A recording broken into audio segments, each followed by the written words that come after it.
What's happening, guys? Welcome back to the channel. My name is Sumat Chatterjee from the Flow Zone Academy. I'm a flow state specialist, so I'm here to help you feel your best and perform your best. Let's get started today with today's video. We're talking all about how to trust yourself again. So the thing about self-trust is you first and foremost want to gain an understanding of what trust really means. So self-trust actually comes from self-dependence, okay? Now, you can simply put a hand over your heart, release oxytocin. Anything that releases oxytocin generally will help you build trust, like a mother to child transmission, right? Like you putting your head over your mother's lap as a baby, like that would create oxytocin generally.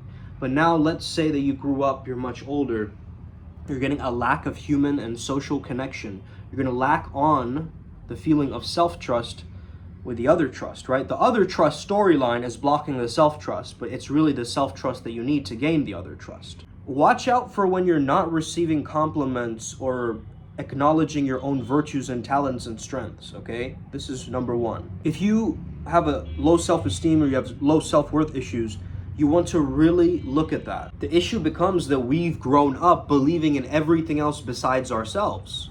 Right? We've been told, listen to the government, listen to your religion, listen to your parents, listen to authority, listen to teachers, listen to your boss, but never to ourselves, never to our own heart's desire, never to the internal compass, never to the golden north that brings us to our true divinity. Be honest with yourself. Do you choose what you think you're supposed to choose? Okay? Are you choosing something in your own life right now that you think you're supposed to choose, and so you've chosen? That's coming from an incongruence, and actually it's gonna bite you later in the future. If you're just living according to what you think society is saying is right, I'm telling you to learn how to trust yourself again. Sometimes, man, on this process and on this journey, we always have these different, like, grand expectations in relationships and conflicts and just in interpersonal relationships in general, right? We have this overarching expectation of like how other people should treat us, but then we're treating ourselves like crap. We're like eating Mickey D's and all that kind of stuff, and then nothing against Mickey D's per se, but it is an egregore. We all know that, okay? Basically, you are making fun of other people who do that, and then you're doing that thing behind the scene. That energy of that lack of integrity or that lack of like congruence with your thoughts, words, actions starts to have a negative toll on you, and it actually starts to affect your self-trust. You stop trusting in yourself because you tell yourself you're going to do something, you don't do it over and over and over again repeatedly, so now it's a learned response for you not to trust yourself. So what do you got to do? You got to start very, very small, one thing each day that you say you're going to do, and you do it. Okay? Let's say you say to yourself, I'm going to wake up and drink warm water to help my digestion, okay? And you just keep doing that, okay? Make it robotic. It doesn't matter. Make it boring. Just go through it. Push through the pain. Keep doing it, okay? Gain the leverage, the confidence, the reps, the consistency, the time that it takes, and the value that it takes, The other day we did a fun imagination game with our adepts. Yeah, it was a lot of fun. It was right after our podcast. If you missed our podcast episode, go check that out. Okay, it's on IMC TV, the YouTube channel. So you want to do things that come very, very easily to you, okay? You have your core desire, core truth, your Eulerian destiny, okay? Your Eulerian destiny is a combination of four things. Your stranger feedback. What are people really saying about you, What are people saying about you? As soon as they meet you, what is the first impression people have of you? That is linked to your Eulerian destiny, actually. Not your appearance, but like the vibe, okay? What do they feel? Okay, that's a part of your Eulerian destiny, whether you know it or not. The stranger feedback. I feel like I could talk to you for hours. Like, it's like we could go on this deep psychological voyage with just a conversation. Cool. That's a part of your Eulerian destiny then. Okay, now you know. The last 10 years, think back to the last 10 years. What have you done consistently and you've refined and you're a master at over these 10 years? I can speak for myself, it's probably flow state. And looky here, we're running a channel on it, okay? That's the zone, that state of mind, that altered sense of consciousness is what has brought me through different portals, initiations, and the greatest gifts of my journey thus far in my life. And I couldn't have gotten there if it hadn't been for those meddling kids. No, I wouldn't have gone there if I hadn't taken risks, if I hadn't actually put, sacrificed my ego on the line, right? Like when you're acting in a play and shit, you have all these different weird rehearsal techniques that you do, and I talk about this in my book, TPM, by the way, go check it out on Amazon. They have these strange theater exercises, right? Before they go into the acting on stage or acting on camera, they yawn, they stretch, they ba ba ba ba ba. They do weird voices, they mimic things, they allow themselves that range, that versatility. You see what I'm saying? And then once they're in the scene, it seems natural, it seems effervescent, it seems cool, it seems, unique to them. But before that, there's a rehearsal process. The rehearsal does not reflect the performance, but the rehearsal helps the performance, remember. So in order for you to trust yourself, you have to ask yourself the question, what would it be like for me to trust myself again? What would it actually be like? What would it feel like? What would I do? Who would I need to be? You actually start going there because you know yourself way better than anybody, actually, for that matter.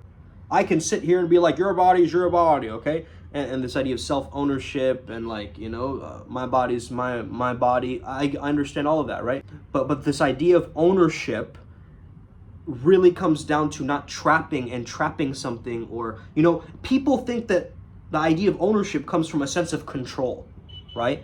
It's actually a sense of trust, right? It's not the sense of control that we think it is. It is actually a trust in the higher accordance to that thing, because if we own something, we have to love it as a part of ourselves, okay? We merge with that thing that we own, okay? In a sense, like you've heard the Fight Club quote, right? What you end up owning ends up owning you. So that's the whole kind of concept behind that, okay? So either hand over the heart, hand like this, okay, over the heart. Just kind of tap into your heart-centeredness from the chaos of your busy day. Just kind of bring that energy down and kind of center yourself. A part of self-trust comes down to you understanding that my emotions are not going to be out of control. I have a safe container, a space of ownership where those emotions can flow through. And my emotions are my emotions. They're not Fred's emotions. They're not Hakeem's emotions. They're my emotions, okay? So your feelings aren't facts, okay? Somebody else might be going through a very, very emotional and sensitive time. You can hold space for them and respect them, but if you start entangling into their storyline of what the sadness means to them, you're gonna get kind of skewed, right? You're gonna be seduced by their emotions. You see what I'm saying?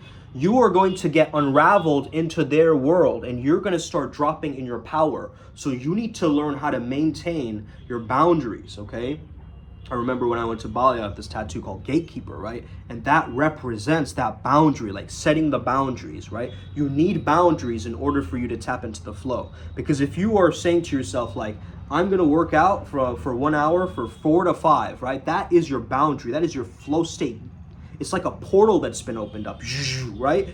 And that portal will close within that time, and then you got to be on time, right?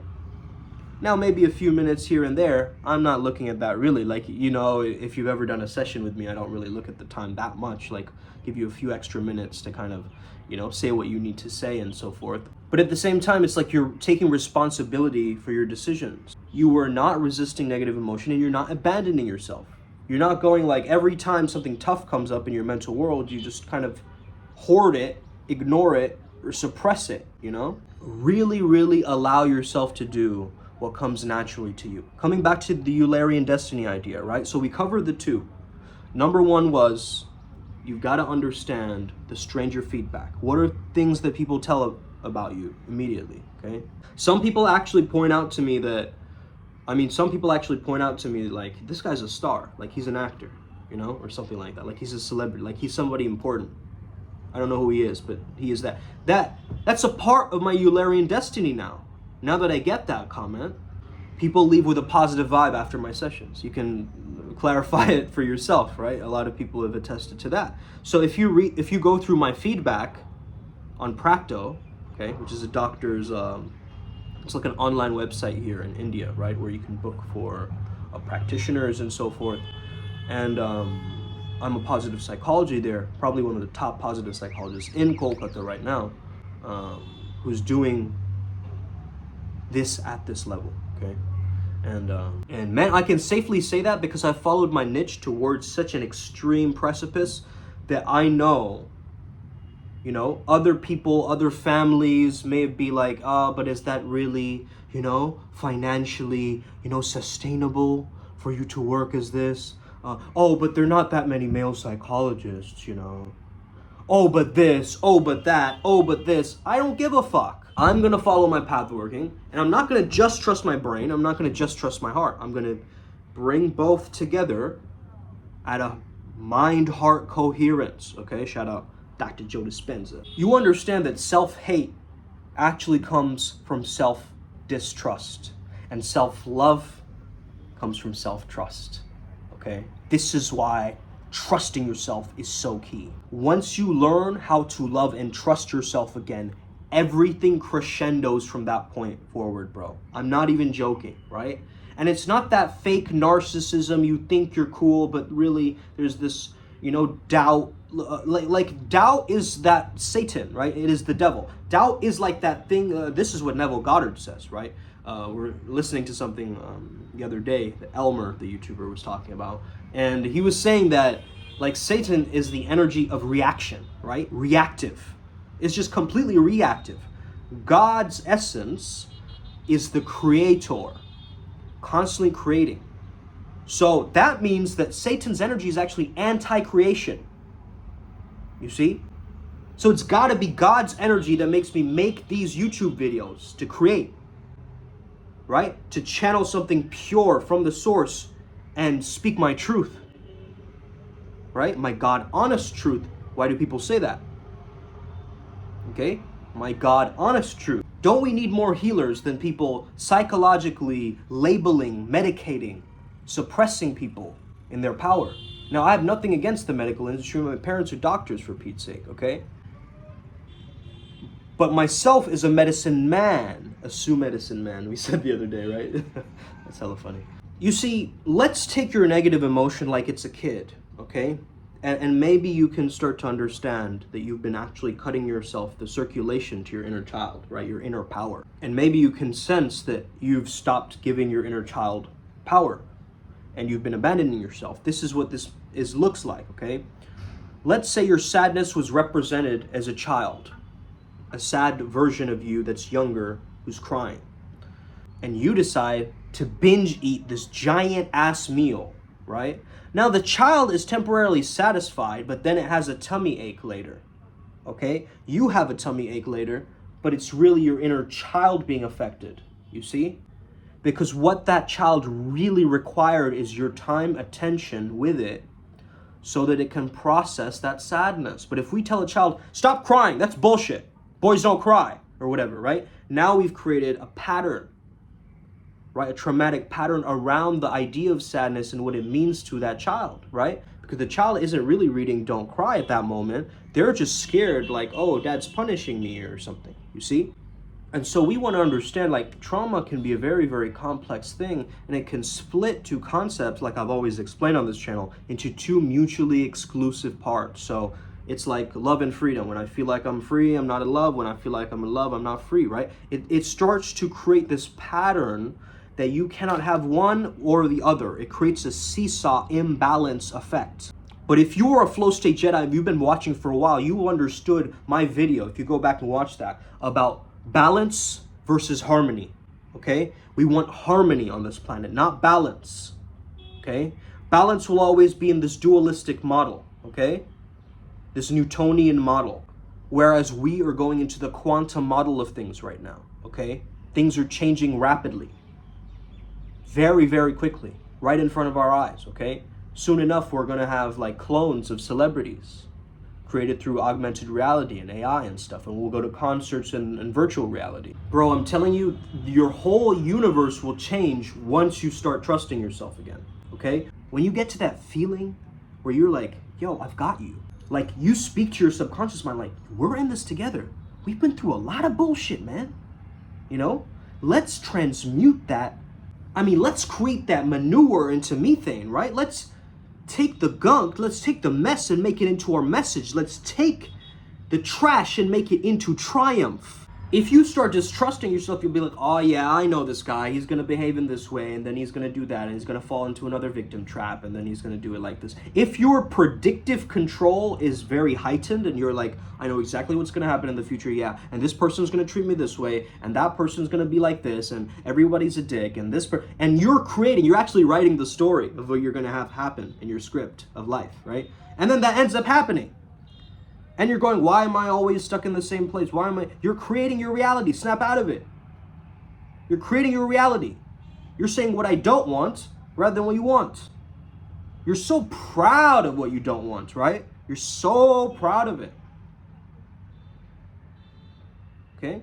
I don't want to get fat. I don't want to get fat. I hate this, right? That self-hate, the weight that's gained, that weight that's gaining is coming from a lack of self-trust, okay? We talk about fat shaming nowadays. Listen, is it really a great thing to be overweight? Like an amazing thing to be overweight? Okay, it's acceptable, but it's not the coolest thing. It's not good for your health, bro. I mean, what's really going on here, right? You have somebody looking like Jabba the Hutt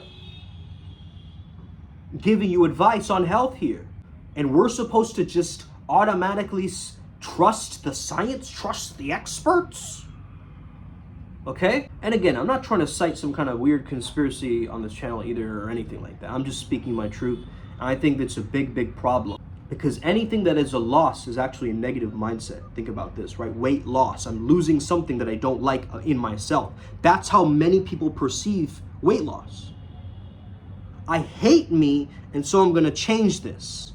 What if you change the paradigm? I love myself so much that I want to maintain a healthier size, and I want to get fit and better and healthier.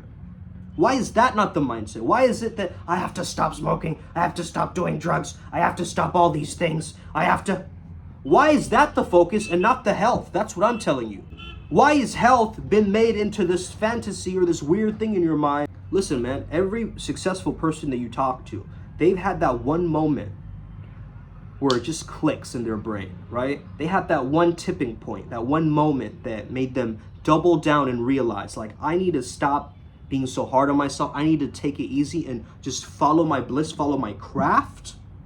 At the same time, have strategy and structure as I'm going along that path. More stress, more cortisol release. More cortisol release leads to more weight gain. While this cortisol is essential in survival situations, okay, you got to run away from something. Elevated cortisol levels get you to have cravings, okay? Sweets, chocolate, sugar, a lot of salty foods. So you're putting your body through all this stress. Of course, your body's gonna crave all that sugar. One major block to weight loss that I would say, and I know this is kind of turning into a weight loss thing, but I think it's relevant, especially in my journey right now as I'm going to the gym more regularly. Wanting too much too fast. Wanting the quick fix, wanting the magic pill, wanting like the one hack that solves it all, right? That kind of thinking is gonna keep you in that paradigm, bro. I'm telling you. Stop looking for the get-rich-quick schemes, the shortcuts, and just put in the time and the effort to build something real. Start from the ground up and build something real. Stop buying followers, stop doing all of that. Organic traffic, right? Start putting yourself out there. Really start to preach your truth and your message. This is what we do. We are the Upward Spiral Gang. If you're unfamiliar with the Upward Spiral Gang, it is a word that I used to tell myself when I was at the lowest of my low. I used to just say hashtag Upward Spiral Gang. I used to say Upward Spiral Gang all the time. I didn't even know it was a community. I didn't know what it was. I just used to say it as a mantra, and now it's a thing. So it got manifested through a state of pain. So that symbol of the Upward Spiral Gang, I mean, really, it is a symbol that we're rising up, we're growing, okay? We're constantly leveling up, and once we reach our level, guess what? It's a new approach and a new level. Again, the spiral continues, but it's just a new framework now. It's just the playing field has been leveled out again. You see, we're starting from that 0 point again of manifestation. From the 0, there was 1. So learn how to trust yourself again. I mean, those boyish and those girly desires you used to have as a kid, you know what I mean? Start to revisit those. Like maybe you like to paint and you just stopped, you know? Maybe you once played the tuba and then you gave up in like 3rd grade and you want to start, incorporating it again in your life. You're allowed to change your mind. And generally, if you're being a good person, you can have a good heart and manifest and get what you want, Yes, you need a little bit of grit. Yes, our priest-beast archetype helps you accelerate that process and get you there. But again, the process is going to be work, right? I'm not selling you any magic pill program, like you join Primal Sutra and it's like done, okay? You are an adept. You're learning along the process just like I'm learning along the process, okay? I am an endless student of life, okay? Yes, I might be a teacher on this platform right now, but I am an endless student of life, and I will keep learning and refining this character, this Sumed Chatterjee character, to the best level that I can. Let's get it today, Upward Spiral Gang. May we never be the same again. Hit that like and subscribe button. You already know. Costa Rica Retreat. Maybe we're doing Peru. I don't know, man. Let's get it. Upward Spiral Gang. Speak to you guys soon. Us.